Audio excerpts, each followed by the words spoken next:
하나님 말씀 보겠습니다. 사무엘상 10장 17절로 27절 구약 423페이지입니다. 구약 423페이지 사무엘상 10장 17절로 27절입니다.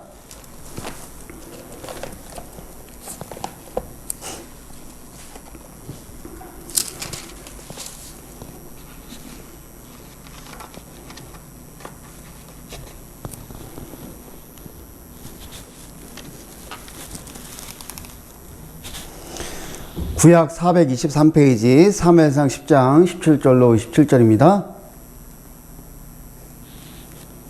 우리 다 찾았으면 한 절씩 기도하고 마지막 절은 함께 읽도록하겠습니다. 사무엘이 백성을 미스바로 불러 여호와 앞에 모으고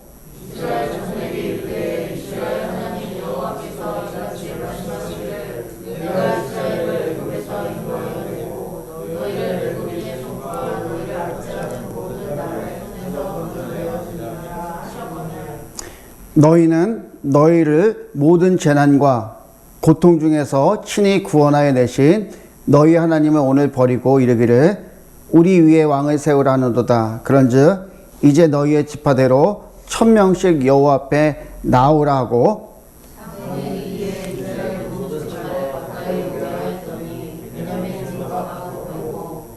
베냐민 지파를 그들의 가족별로 가까이 오게 하였더니 마드리의 가족이 뽑혔고 그 중에서 기스의 아들 사울이 뽑혔으나 그를 찾아도 찾지 못한지라.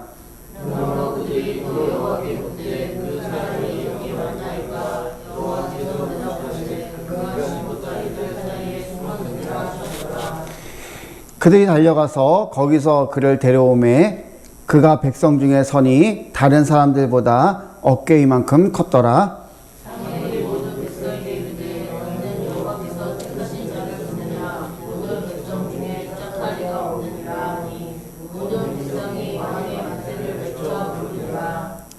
사무엘이 나라의 제도를 백성에게 말하고 책에 기록하여 여호와 앞에 두고 모든 백성을 각기 집으로 보내매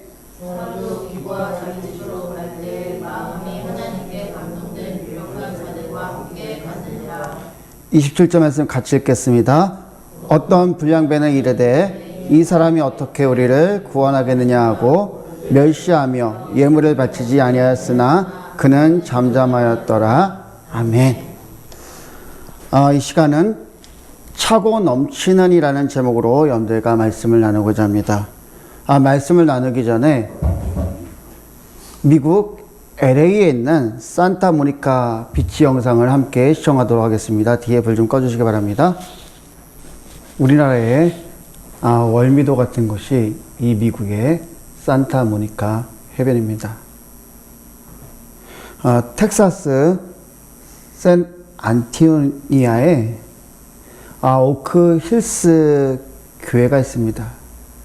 그런데 이 오크 힐스 교회를 담임하고 있는 베스트셀러 작가이자 목사님이신 맥스 루케이도 목사님이 댈러스를 방문을 합니다.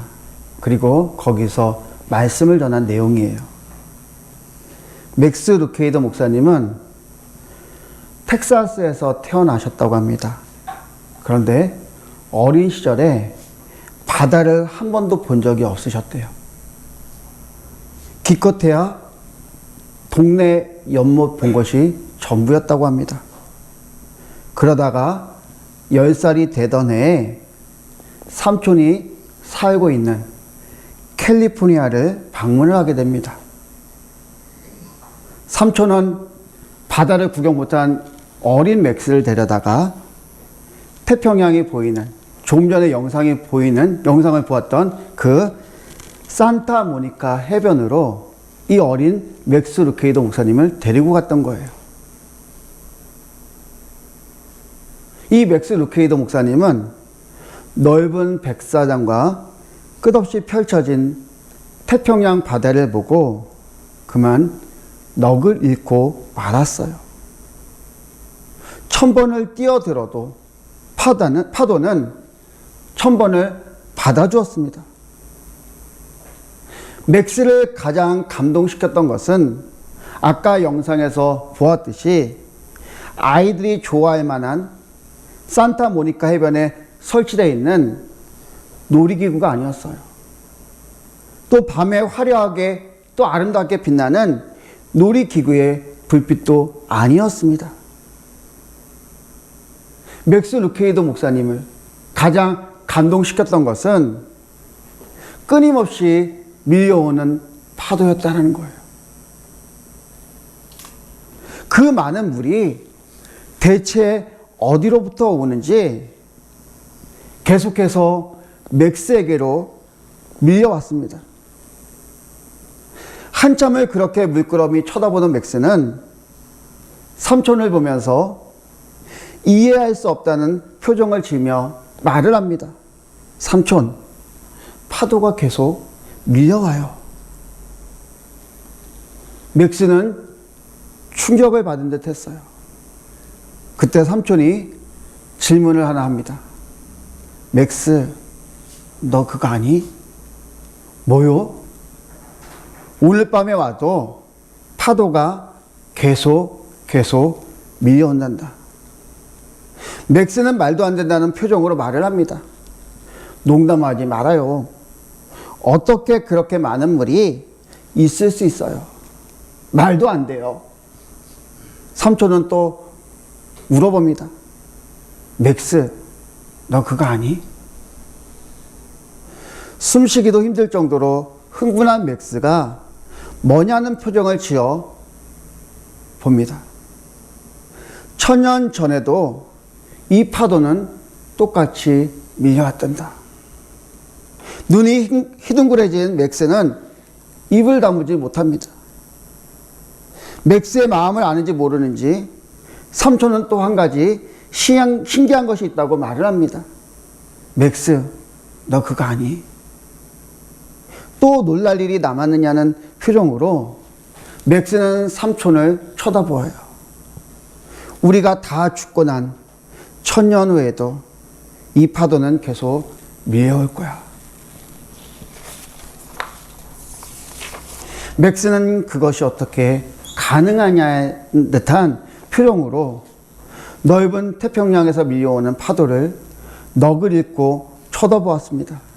그리고 삼촌에게 물어봅니다. 삼촌, 들어가 봐도 돼요? 그럼. 신이 난 맥스는 온몸에 모래를 묻히고는 파도에 뛰어들었어요. 그 순간 밀려오는 파도가 맥스를 덮치고 지나갑니다. 그러자 온몸의 모래가 온데간데 없이 사라져버려요. 맥스는 다시 모래사장으로 나와서 모래를 더 묻혀서 파도에게로 뛰어갑니다. 그러면 여지없이 파도는 더 큰 팔을 벌려 맥스를 덮치고 지나가는 거예요. 1000번을 뛰어들어도 파도는 1000번을 받아주었습니다. 맥스는 그날 그렇게 온종일 멈추지 않고 밀려오는 파도와 그렇게 놀았습니다.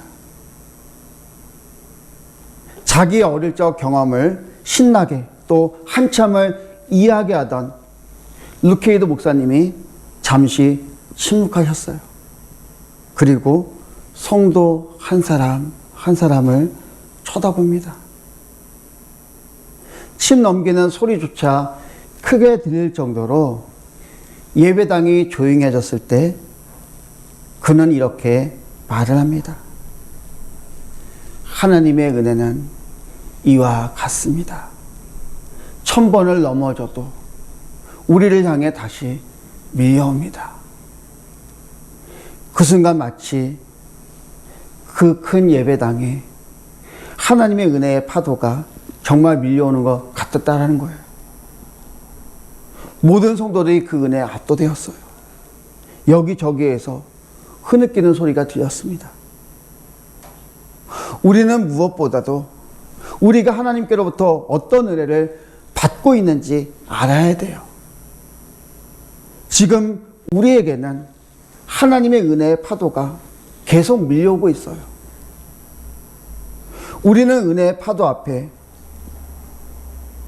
서서 우리는 마음의 모래밭에 이렇게 고백을 합니다.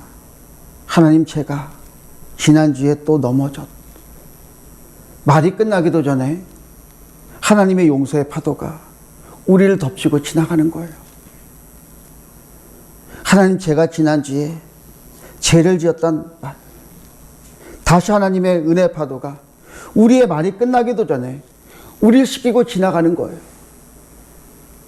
실패와 상처로 모래성을 쌓았는데 순식간에 은혜의 파도가 덮치고 지나가는 거예요. 우리는 은혜를 어떻게 표현합니까? 한량없는 은혜, 차고 넘치는 은혜라는 표현을 사용합니다. 그런데 정말 한량이 없습니까? 정말 차고 넘치는 은혜입니까? 어떤 분들은 한량 없는 은혜, 차고 넘치는 은혜 할 때 막연하게 전혀 다가오지 않는 분들이 있을지 몰라요. 그런데 여러분들, 은혜는 막연한 것이 아닙니다. 실제적인 거예요. 오늘 본문의 말씀 보면 사울을 향한 하나님의 은혜는 끝이 아님을 볼 수가 있습니다. 지난주에 말씀을 나누었던 것처럼 하나님은 사울에게 참 많은 것을 주셨어요. 뛰어난 외모도 주셨고요. 또 6절 말씀을 보면 여호와의 영을 부어주셨고요. 또 새 사람으로 거듭나게 해주셨어요. 7절에는 하나님께서 함께 하신다는 그 약속도 주셨어요. 9절 말씀을 보면 하나님께서 말씀하신 세 가지 징조가 이루어진 것을 우리가 지난주에 말씀을 통해서 알았어요. 사울은 참 많은 은혜를 받았습니다. 그러나 하나님의 은혜는 여기서 끝이 아니에요. 오늘 말씀을 통해서 여러분들과 은혜를 나누고자 합니다. 첫째로, 차고 넘치는 은혜는 실제적이라는 거예요. 사울이 이런 큰 은혜를 받았지만 하나님의 은혜는 여기서 끝나지 않습니다. 쉴 새 없이 계속해서 다가오는 것을 볼 수가 있어요. 17절 이하 말씀을 보면 이제 사무엘이 이스라엘 백성들을 어떻게 해요? 미스바로 모이게 하는데 거기서 제비 뽑기를 합니다. 이스라엘 백성들이 모인 곳에서. 그리고 어떻게 해요? 각 지파마다 1000명씩 나오라고 해요. 그리고 제비를 뽑습니다. 이스라엘이 몇 지파죠? 소망아, 이스라엘이 몇 지파요? 예, 오랜만에 정답을 얘기했는데 12지파예요. 이스라엘이 12지파니까 각 지파마다 1000명씩 나오면 총 몇 명이에요? 12,000명이잖아요. 그죠? 사울은 12,000명 중에 뽑힌 한 사람이에요. 얼마나 대단합니까? 또 하나님은 이 제비뽑기를 통해서 사울이 이스라엘 왕으로 세워졌음을 공식적으로 말씀하신 거예요. 하나님은 여기서 끝나지 않아요. 26절 말씀을 보면 사울이 기브와 자기 집으로 갈 때 마음이 하나님께 감동된 유력한 자들과 함께 갔느니라라는 말씀을 하고 있어요. 사울이 왕이 되었을 때, 사울이 왕으로 부르심을 받았을 때 하나님은 혼자 내버려 두지 않았어요. 사울을 도울 하나님께 감동된 유력한 자들을 붙이셨다라는 거예요. 하나님은 사울에게 참 많은 은혜를 베푸셨어요. 사울이 생각했던 것보다 더 큰 은혜를 베푸셨습니다. 이것이 한량없는 은혜예요. 이것이 차고 넘치는 하나님의 은혜입니다. 우리는 이 정도면 됐다고 생각하는데 하나님은 더 큰 것을 주시는 거예요. 더 많은 것을 주시는 거예요. 계속해서 우리에게 주시는 것입니다. 왜 은혜를 한량없다고 이야기합니까? 왜 차고도 넘친다고 말을 합니까? 한량없다라는 것은 은혜는 계산할 수 있는 것이 아니라는 거예요. 곱해봐도, 나누어봐도, 더해봐도, 빼봐도 은혜는 이해할 수 없는 거예요. 차고 넘친다고 할 때 여러분들 기준이 무엇일까요? 어떤 것에서 차고 넘쳐요? 우리가 생각하는 것, 우리가 기대하는 것을 넘어선다는 거예요. 우리는 요만큼 원하는데 하나님은 그것보다도, 우리가 생각하는 것보다도, 우리가 기대하는 것보다도, 우리가 바라는 것보다도 넘치도록 주시는 것이 차고 넘친다는 의미예요. 이해할 수 있다면 은혜가 아닙니다.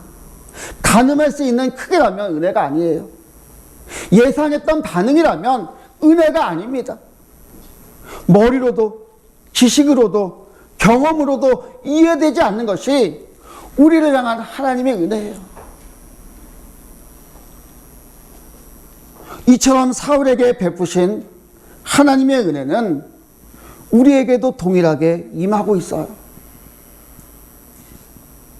저에게도 셀 수 없는 하나님의 은혜가 있습니다. 어릴 때는 좋은 부모님을 만났고 참 어린 그 시골 교회였지만 참 은혜가 넘쳤어요. 동네 그 옆에 동네에 부흥회를 하면 이 동네 저 동네 다니면서 참 많은 은혜를 어릴 때부터 사모했고 은혜를 받았습니다. 또 고등학교 갈 때도 제가 여러분들에게 얘기한 적이 있지만 고등학교 때부터 재수할 뻔했어요. 중학교 3학년 때 선생님이 얘는 그 학교 못 갑니다. 그런데 엄마가 이 아이가 재수해도 좋으니까 그 원서를 써달라고 했어요. 그런데 예비고사 때 받아보지 못했던 그 점수를 마지막 그 시험에 평소보다 25점 더 많이 받아서 그 학교에 들어가게 됐어요. 대학교 때도 마찬가지였어요. 물론 제가 원하는 이제 반기문 총장이 나온 교회 그 학교가 이제 거긴데 그 학교에서 워낙 공부를 잘하는 애들이 많다 보니까 제가 커트라이너 간신히 들어갔는데 거기서 공부 잘했겠어요. 들어가서도 이제 내신 15등급에 14등급을 받았어요. 형편없었죠. 그런데 하나님께서 수능을 너무 잘 보게 하셨어요. 서울권 대학을 갈 정도로 수능 점수가 너무나 잘 나와서 다행히도 제가 원하던 신학대학교에 들어갔어요. 성책교회에서 참 어려운 분들이 많았어요. 그때도 중고등부 아이들이 너무나 잘 따랐고 참 너무나 좋아해서 그 아이들 통해서 은혜를 받았어요. 성암교회에서 가장 나의 흑역사이기도 한데 거기서 청년들이 참 많이 은혜를 받았고 청년들에게 많은 사랑을 받았고 나중에 그 은혜 받았던 청년들이 더 열심히 해서 그 다음에 100명까지 부흥됐다는 이야기를 들었어요.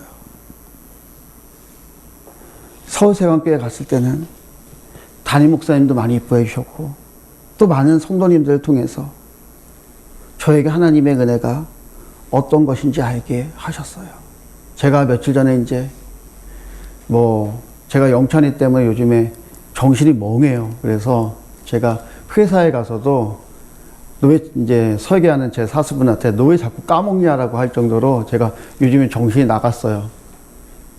그래서 이제 일도 그렇고 이제 제가 일도 잡히지 않고 이제 또 제가 이제 원래 설 전에 이제 다 카톡이라든지 그래서 이제 인사를 보내는데 그것도 놓쳤어요. 그래서 제가 설 지난 다음에 이제 해야 되는 일이기 때문에 이제 카톡을 보냈어요. 그랬더니 그 서울세관교회 어떤 박 권사님이라는 분이 전화 좀 달라는 거예요. 그래서 전화번호 없습니다. 제가 작년에 핸드폰을 잊어버려서 전화가 없는데 전화번호를 알려달라고 해서 전화 통화했는데 지금 세관교회 온 지도 지나온 지도 한 10몇 년 됐잖아요. 그런데도 저를 위해서 그분이 기도하고 계시다는 거예요. 어제도 어떤 장로님하고 통화했는데 다른 여러 목회자들이 많이 지나갔을 거 아니에요. 그런데 다른 목회자들은 기억이 안 나는데 저는 잊을 수 없다는 거예요. 그러면서 제 전화를 너무나 반겨주셨어요. 참 이게 하나님 은혜 아닙니까? 수없이 많은 사람들이 지나가고 수없이 많은 사람들을 만나는데 거기서 저를 기억하고 있다는 것, 저를 위해 기도하고 있다는 것이 하나님 은혜 아니에요. 제가 그분들을 위해서 더 잘해드린 것도 없어요. 그런데 그분들이 저를 위해서 아직까지도 기도하고 있다는 거예요. 희망찬 교회에 왔어도 제가 음치다 보니까, 박치다 보니까 아무 박자에도 무리 없이 맞춰줄 수 있는 아름다운 처제, 아름다운 반주자를, 에이스 반주자를 붙여주셨어요. 찬양을 못하니까 동서 같은 찬양 잘하는 성도들을 붙여주셨어요. 저도 마음 같아서는 그 유튜브 영상을 이제 예배 전체 신앙을 다 올리고 싶은데 우리 집사람이 그러는 거예요. 설교만 올릴 거지? 왜? 그랬더니 찬양까지 올리면 예배 신앙을 다 올리면 내 찬양하는 모습 때문에 놀림받을 것 같다고 올리지 말라는 거예요. 그래서 딱 주일 설교만 딱 올리래요. 그래서 그게 맞는 것 같아요. 아무리 생각해도. 그런데 제가 이런 부족한 부분을 하나님께서 채워주시는 거예요. 다른 사람을 통해서, 처제를 통해서, 동서를 통해서. 이거 하나님의 은혜 아닙니까? 또 영찬이 이제 오늘 군대 파송의 시간을 가졌는데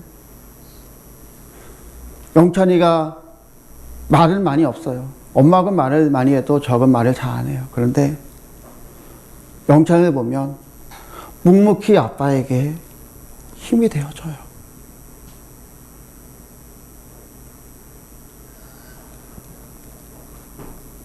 또 소망이는 아이디어가 많아서 참 많이 저에게 도움을 줍니다.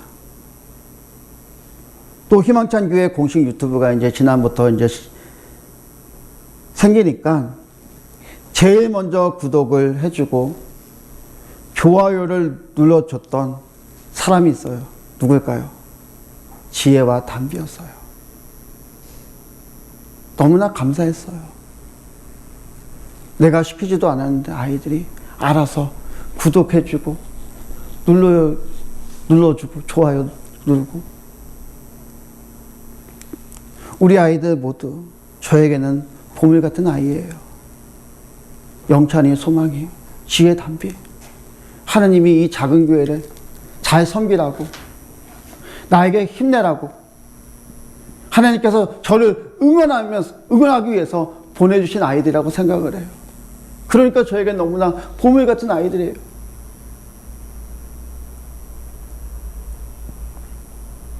제가 그래서 예배 끝난 다음에 이 아이들 안고 기도해줘요.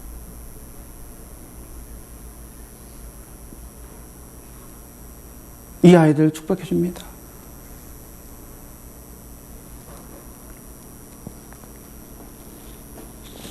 그리고 참 좋은 장모님, 장인어른을 만났어요.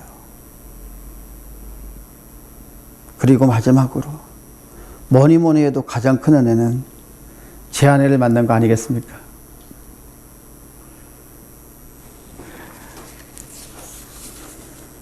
하나님의 은혜는 여기서 끝나지 않아요. 지난주는 처음으로 유튜브 설교 영상을 올려 다윗에게는 그들은 짐덩어리였어요. 도와줄 사람들이 아니라 자기가 어려운 중에도 자기가 도망치는 가운데서도 그들을 도와줘야 되고 그들을 안아줘야 되고 그들의 상처를 싸매줘야 되는 그런 사람들이었어요. 너무나 차이 나지 않습니까? 그런데 다윗은 이스라엘의 가장 위대한 왕이 되었다는 거예요.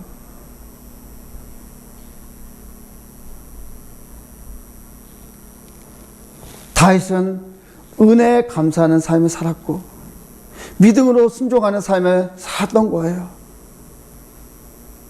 사울보다 은혜는 많지 않았지만, 더 큰 은혜를 받지 않았지만, 다윗은 모든 삶 속에서 감사하고 믿음으로 순종했던 거예요.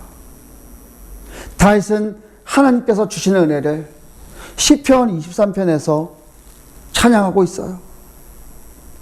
여호와는 나의 목자시니 내가 부족함이 없으리이다. 그는 쫓기는 상황에서, 배고픔의 상황에서도 어떻게 해요? 어떤 상황에서도 부족함이 없다고 고백하고 있어요. 그가 나를 푸른 초장에 누이시며 쉴만한 물가위로 인도하시는도다. 쫓기는 상황 속에서도 누이시며 쉴만한 물가로 인도하시는 거예요. 쫓겨서 그가 잠시도 누워있지 못하고 쉬지도 못하는 상황이 있는데 다윗은 역으로 고백하고 있는 거예요. 그가 나를 푸른 풀밭으로 인도하시며, 누이시며 쉴만한 물가로 인도하시는도다. 내 영혼을 소생시키시며 자기 일을 위하여 의의 길로 인도하시는도다. 어려운 중에서도 하나님의 인도하심을 그는 감사하고 있어요. 내가 사망의 음침한 골짜기로 다닐지라도 해를 두려워하지 않을 것은 주께서 나와 함께 하심이라. 하나님이 함께 하심을 그는 감사하고 찬양하고 있어요. 주의 지팡이와 막대기가 나를 아니하니이다. 주께서 내 원수의 목전에서 상을 펴주시고 기름을 내 머리에 부으셨으니 내 잔이 넘치나이다. 내 잔이 넘치나이다. 차고 넘치는 은혜를 그는 고백하고 있는 거예요. 내 평생의 선하심과 인자하심이 정녕 나를 따르리니 내가 여호와의 집에 영원히 거하리로다. 이것이 하나님의 은혜를 깨닫고 살아가는 사람의 모습이에요. 어떤 사람은 사울처럼 많이 받았음에도 적게 받은 사람을 시기 질투하는 사람들이 있어요. 여러분들 하나님께 받은 은혜만 본다면 여러분들 사울이 되고 싶어요? 다윗이 되고 싶어요? 대부분의 사람들은 사울이 되고 싶을 거예요. 많은 은혜를 받았기 때문에. 그런데 삶을 보면 여러분들 누가 되고 싶습니까? 비록 적은 은혜를 받았지만 다윗의 삶을 본받고 싶지 않아요. 다윗의 삶을 살고 싶지 않습니까? 여러분들 그것은 나에게 주신 은혜를 얼마나 깨닫느냐에 있어요. 은혜를 얼마나 주셨는가 아니라 이 은혜에 대해서 얼마나 깨닫느냐에 따라서 감사할 수 있는 것이고 믿음을 가질 수 있는 거고 순종할 수 있는 거예요. 더 큰 은혜를 주셨다고 더 감사할 것 같아요? 더 믿음이 좋아질 것 같아요? 더 순종할 것 같습니까? 아니에요. 은혜의 크기가 아니라 우리가 그 은혜를 어떻게 받았는지, 내가 어떤 존재인지를 알 때 그 은혜가 얼마나 소중한지를 알게 되더라는 것입니다. 저와 여러분들이 이런 삶을 살아가기를 축원합니다. 하나님의 은혜에 대해서 감사를 넘어서 믿음과 순종하기를, 이렇게 살아가기를 주님으로 축원합니다. 하나님 더 큰 은혜를 부어주실 거예요. 특별히 금파성을 받은 영찬이에게 하나님의 은혜가 차고 넘치기를 주님으로 축원합니다. 한 주간도 하나님께서 주신 은혜를 가지고 살아가는 복된 한 주가 되기를 주님으로 축원합니다. 이 시간은 파송의 시간 가지도록 하겠습니다.